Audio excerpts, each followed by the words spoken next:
In this video, I'm going to show you how to completely strip down a Brocock Air rifle. It's pretty much the same process on every Brocock, whether you got the old single shot non-shrouded barrel, or if you got the Brocock Elite. They're all the same action. The only difference is this one has a cosmetic shroud, a pressure gauge fitted on the end, and it's got a slightly bigger cylinder. But the principle is the same. So let's start with the front. Whenever you're working on any rifle, just do the obvious. Make sure that it's not loaded and it's decocked.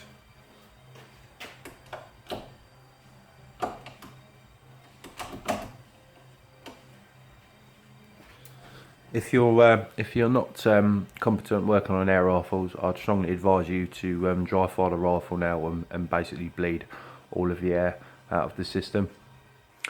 So what we want to do, we want to start with getting the figure of 8 piece off.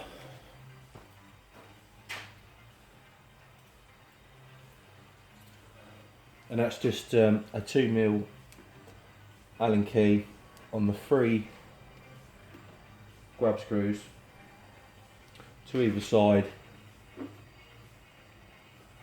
and there's one underneath. Gently slide the piece forward. You'll find that there's a little O-ring here. Just make sure you put that down somewhere safe.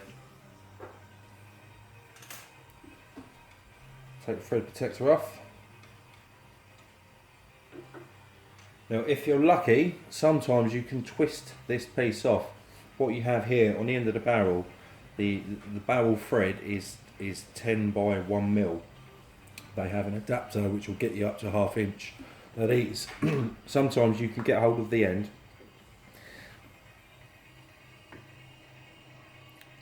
and if you're lucky you can twist them off, but not on this one. So what we're going to have to do is apply a little bit of heat to break the thread lock, and the whole piece should come off.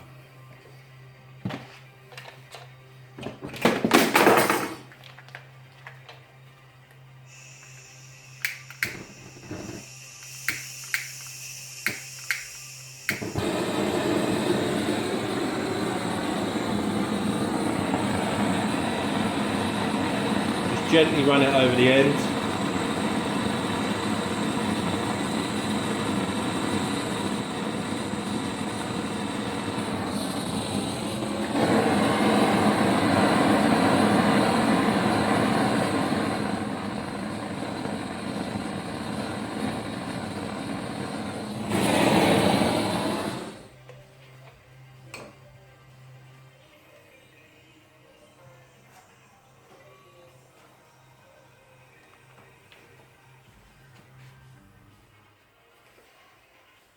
And now if you take a piece of leather,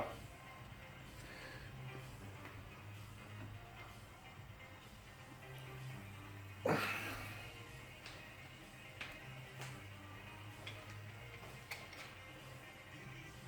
going to need a little bit more. So use a piece of leather,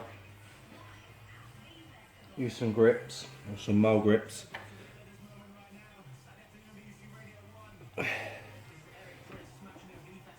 There you go. But bear in mind this is still very hot.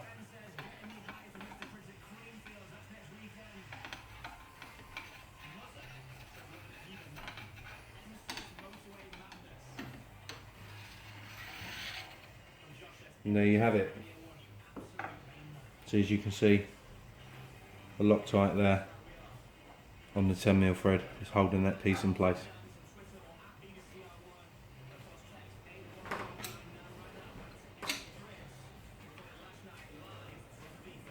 So what this has here,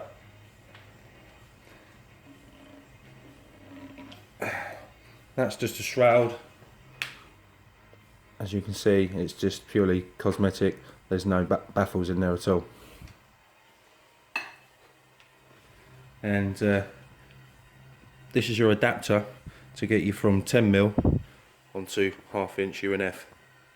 And that just simply screws on.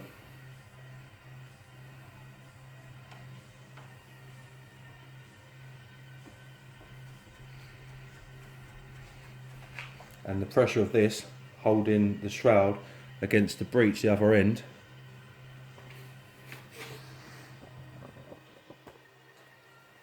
Up here is what holds it on.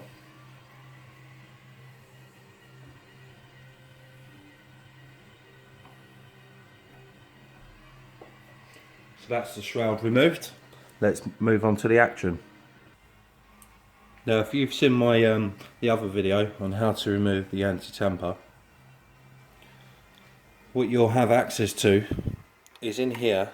There's a 4mm Allen bolt, one here, one here. So if you haven't had the anti-tamper removed, you will find that there will be a brass or an aluminium cap here preventing you from gaining access to the bolt. So if you watch that other video, you'll see how to do that to get to this stage. Now with your 4mm,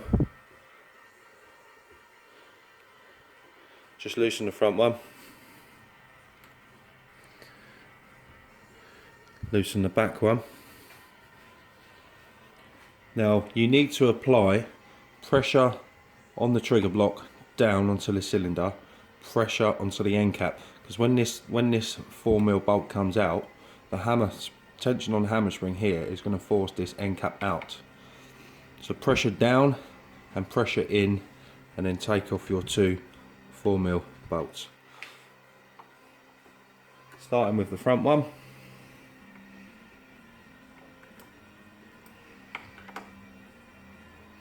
And then the back one.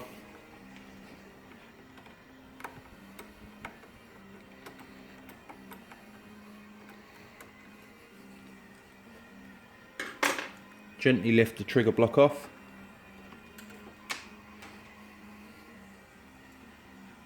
And then the cap will fly out, which will allow you to move your hammer spring.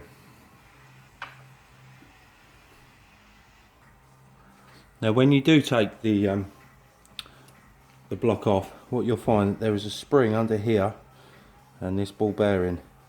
Do not let it drop like I just did.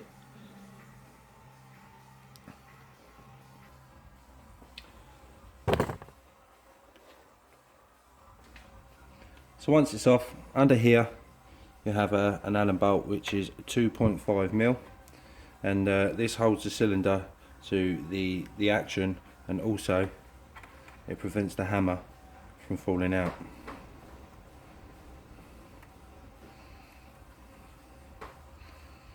Once that's out, out comes your hammer. So that needs a very good polish up. Okay, so the only thing that's holding the action to the cylinder now is a small bolt which is underneath where the magazine goes. So it's a case of pulling the bolt back. And under here, it's a Torx head. It's a T10. So make sure you use the right part. Don't be tempted to try and force an alec in there. You just do it some damage. So it's a case of undoing. Now bear in mind, this is the only thing holding the action on now. So just hold everything in place. Undo the screw. Now you should find that the action will just lift off. There you have it.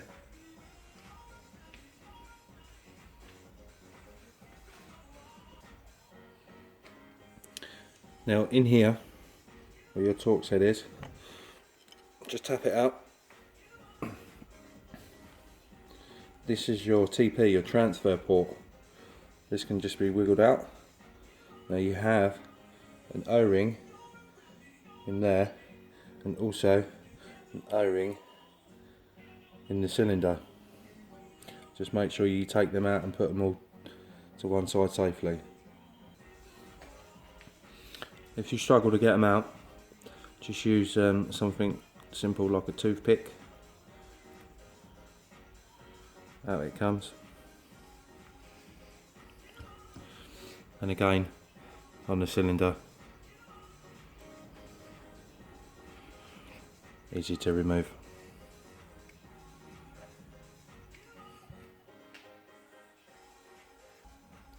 Well, we've got the cylinder in the vise. Let's just move it so we can take the fill valve assembly off, and I'll show you how that's done.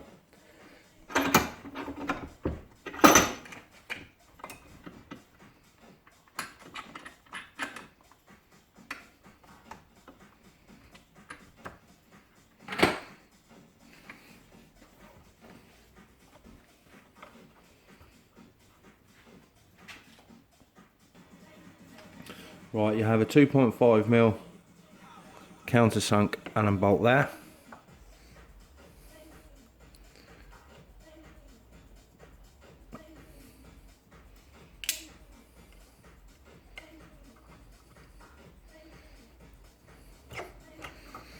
And that allows the dust cover for the probe to be removed. And then simply unwind.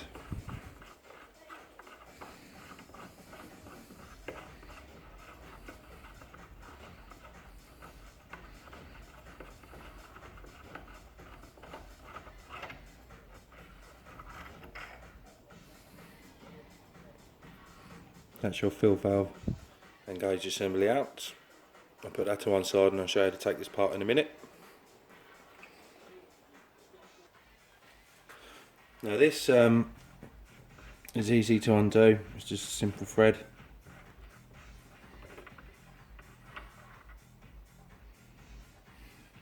And then if you wanted to take the gauge off, it's a case of locking this up, putting a spanner on there, or you may be lucky. No.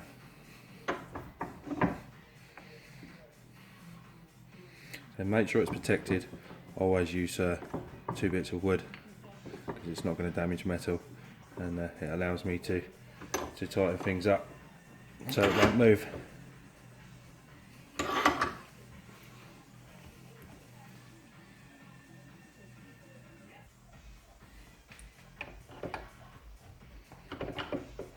Make sure you use a right size spanner or an adjustable that fits it nice and snug, otherwise you end up doing some damage and rounding off the ends.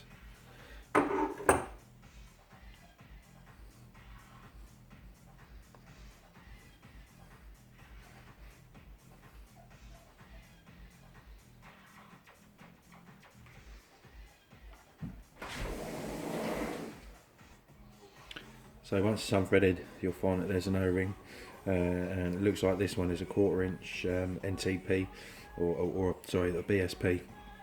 NTP has a tapered thread, and it's just an O-ring. So this O-ring will be replaced like the rest of them.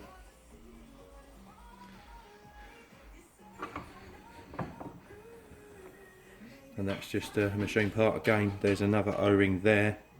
You know, it makes sense to replace that one as well. This is a single piece of aluminium, 2 O-rings that sit inside the cylinder. To get to the actual fill valve, again, lock it in a vise, makes life easier. Just to show you what we're going to be doing in here. See the 2 holes, that needs to be unthreaded. I'll show you the way that most of you will be able to do. It's quite a simple, easy way. You don't really need any special tools for it. However, I have got one, but I will show you the easiest way to do it. And that is to use 2 drill pieces. And the correct size for the holes, diameter, is 4.8mm. So I've got a 4.8mm and I've got a 4.5mm.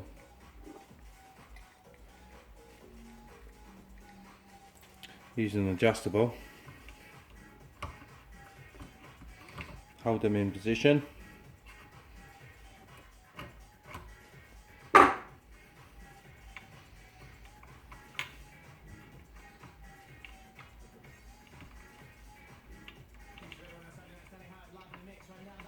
and it's that easy.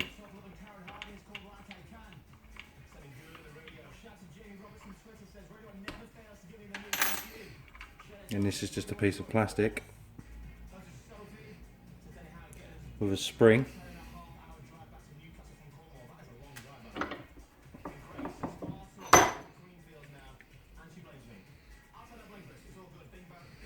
And that is the fill valve.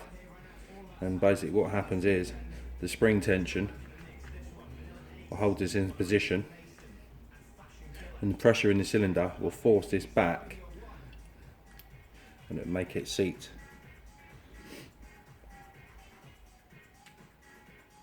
These are quite common to cause leaks. There is a way to get around it. You don't always have to replace them like the manufacturer recommends.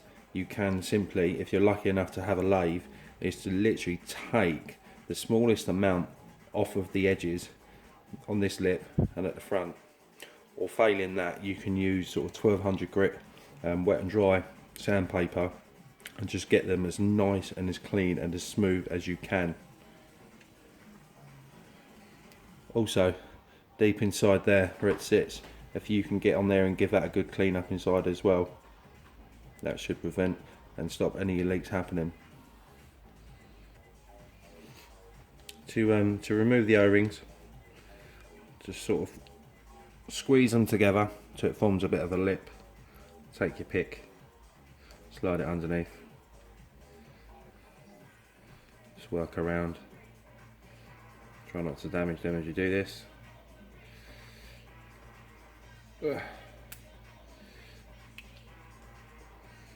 That's one. And again, try and form a piece of a lip by squeezing them together. Get your pick underneath. It's that easy.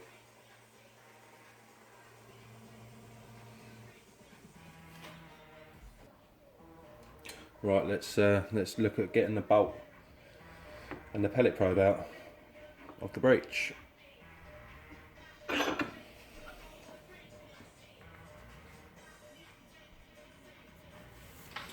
Using the correct size flat bladed screwdriver,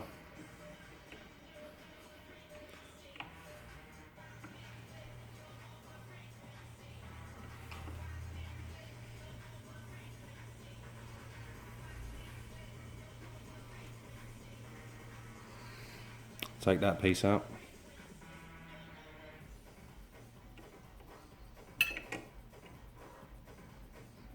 On the back of the bolt, just move the camera.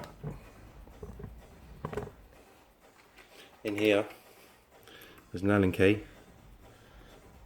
That's a 2.5.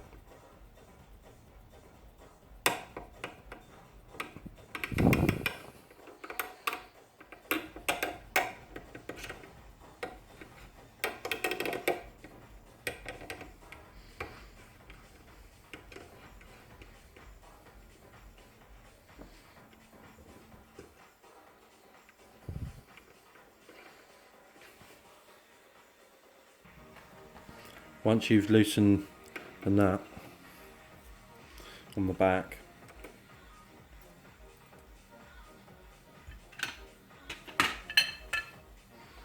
you want to hold this section nice and still. An easy way to do that is a piece of leather with some grips so you can protect it. Back to the Allen key. Now you're going to be unscrewing all the way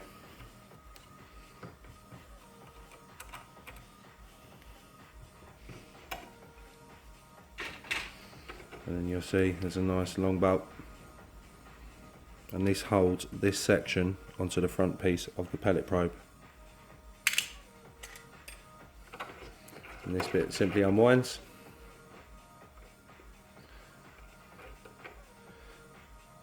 Pushing the probe forward will allow you to remove the bolt, and then sliding out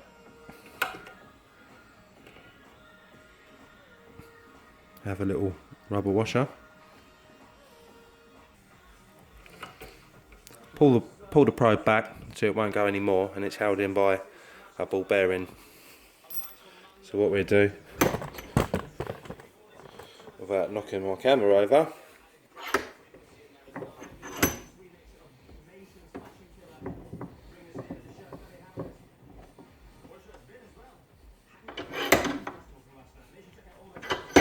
we will take this side plate off.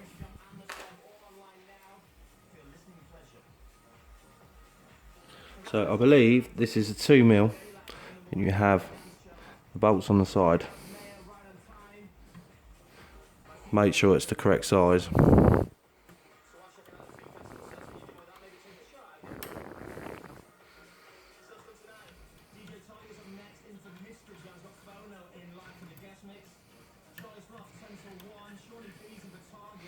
Now when this comes off, be careful, because it is spring loaded underneath. There's a spring and a ball bearing put in tension.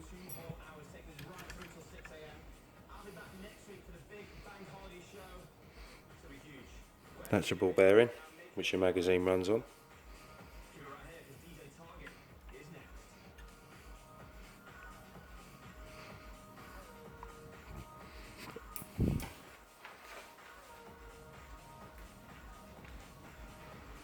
And then you have the magazine indexing arm, which sits on a pin. And gently get underneath and prise it out.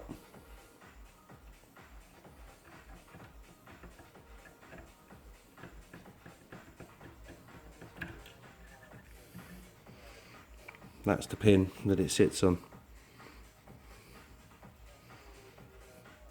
You have a ball bearing and a spring, which stops the magazine rotating.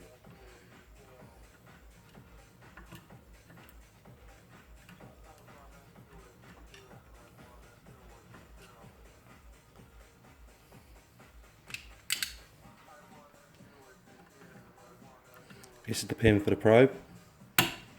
Again, using the correct size screwdriver. This is normally done up with Loctite.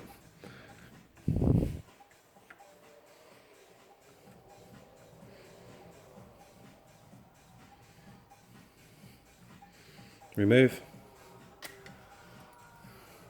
And then the probe will slide out. There is no recessed piece for an O-ring here. The actual the O-ring for the probe is inside the barrel.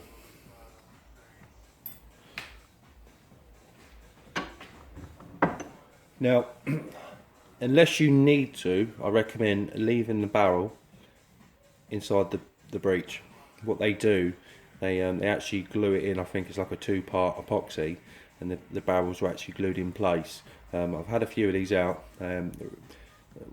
One of them I had to take apart because some guy decided to stick 9 pellets up his barrel, so I needed to take the whole barrel out to make sure it's nice and clear, make sure there's no damage on on the breech end and on the crown end as well.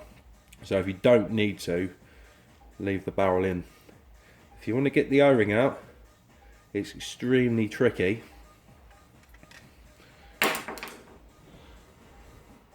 But inside there, using a pick, you can get it out. So it is tricky, but it can be done.